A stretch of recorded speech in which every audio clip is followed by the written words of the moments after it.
It's time for an honest chat. And we're going to be talking about motherhood and how it can make you sad. And that's okay. It's an emotion, right? And I want to get into why it makes you sad. And I hopefully have time to give you some perspective and some guidance into transforming that negative or sad experience into something more positive, like alchemizing it, and hopefully this will help you if you're a mom who is honest with yourself watching this video, that this can be something that helps you move forward, helps you feel seen, but also inspired. So let's break this down. So as a mom, if you can be honest, and I've had to answer these questions too. Like I said, I'm not anybody's guru. I'm not perfect. I'm human just like you. Just here doing the work and helping others do the same. If you can be honest and you answer the question about when you were pregnant or when you decided to have the baby, did you know who you were? If you answered no, then that probably made you sad because you realized, like, oh my God, I don't even know who I am. Right? And I'm trying to have a baby, and like, what about me? It's gonna make you sad. Then the second question is, did you have really any intention for bringing your child or children into the world? Not that, oh, you got pregnant and you're like, oh, well, I intend to have this baby now. That's not what I mean. What I mean was, did you intentionally get pregnant because you had a plan, a goal for having that child at that time? A lot of people didn't. I know for me, I didn't. I just wanted a baby. I thought it was going to be fun, easy. I wanted to experience that motherly love. I had no intention. So not only did I not know myself, and I'm sure you either, and I had no intention, I now became responsible, or we become responsible of another human that we don't even know. And oftentimes what they do is they show us the lack of motherly love that we had growing up. So not only do we not know ourselves, we had no intention, and now we're triggered. Okay? All things that will make you sad. Then what ends up happening is you are sad because you feel like the world tell you it's like black or white. Now that you're a mom, your life is basically over. You are at this baby's beck and call, and you can't really live your life, or you're going to be deemed selfish or an unfit mother. So now you have the expectations and the pressure that the world puts on you. Then going back to experiencing that love that only children can give you or babies can give you, you are excited about that maybe. So after being sad, your baby's here and you're like, oh, the way they smell, the way they look at me, and they're just so beautiful. And you put this pressure on this baby to basically be your source of love. And that's a lot to put on a baby. And so after they're a baby and they become a toddler and they start talking back and they start showing you other areas and triggering you, you now resent your baby. You resent your child. So you're raising a child you resent, which brings in even more emotions. Now you feel guilty and upset, or maybe you're resentful, or maybe you're angry, and maybe you're bitter, And especially if you have a situation where you have a child with somebody you're not with, you're bitter towards them, you're resentful towards them because you decided to keep the baby, of course, with you. And so now your life is over while they're living scot-free. So you see, there's a lot of different situations and scenarios that just pack on a lot of different emotions, a lot of, sadness. And, sadness can turn into depression. And after you realize that that child is not going to be the source of your happiness, you are stuck. Or a source of love, you're like, I'm stuck. And if we can think back, a lot of us don't even know maybe what love really was.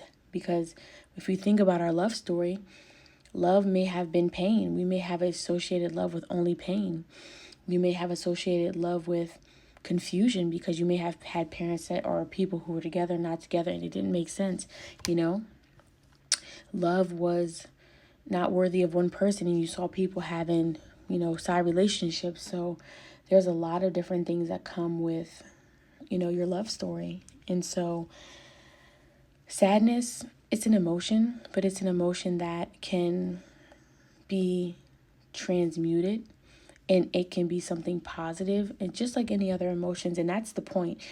The point I always try to get you to get at is that even when you have a negative or an unhealthy emotion, you have to be honest with yourself so that you can then get to the story behind it, to then change it and to transmute it into something more positive.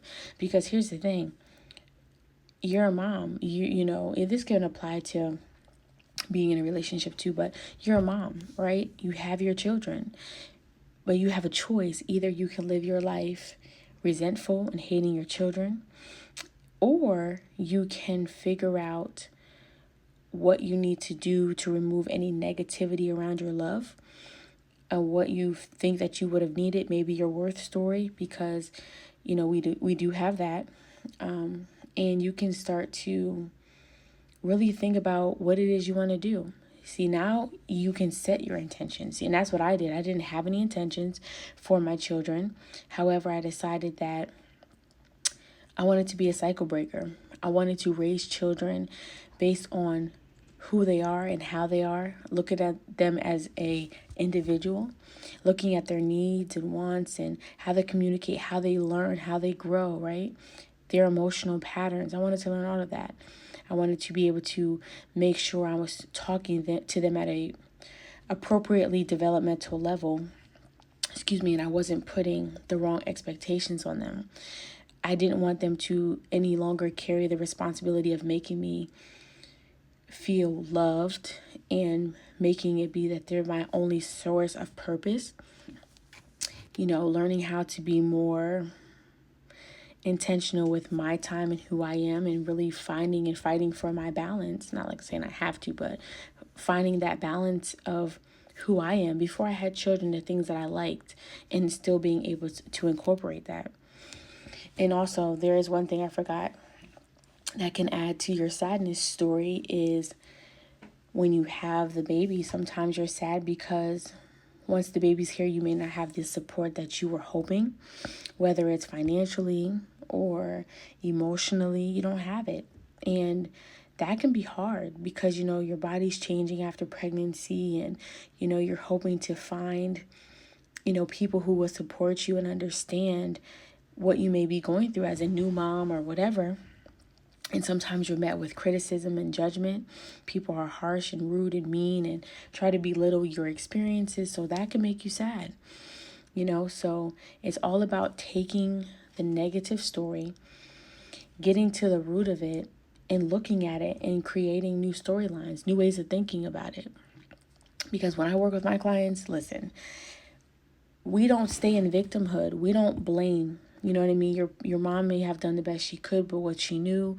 But blaming is not going to better your life. Blaming is going to keep you stuck. So with what you have and incorporating the past, what do you want to do differently moving forward? Do you want to be a mom that knows herself? Do you want to be a mom who, you know, has intention with her children, that can provide them with a better upbringing that she had? So it's all about whatever it is you want to do. And my hope is that you choose what feels right to your body, to take something negative and make it into something beautiful. Consider this part 1, because I'm actually going to read to you what grief is, because grief and sadness sometimes can be the same thing. So make sure you watch this video, and then also part 2, and I'm going to get into grief and what it actually does to your body.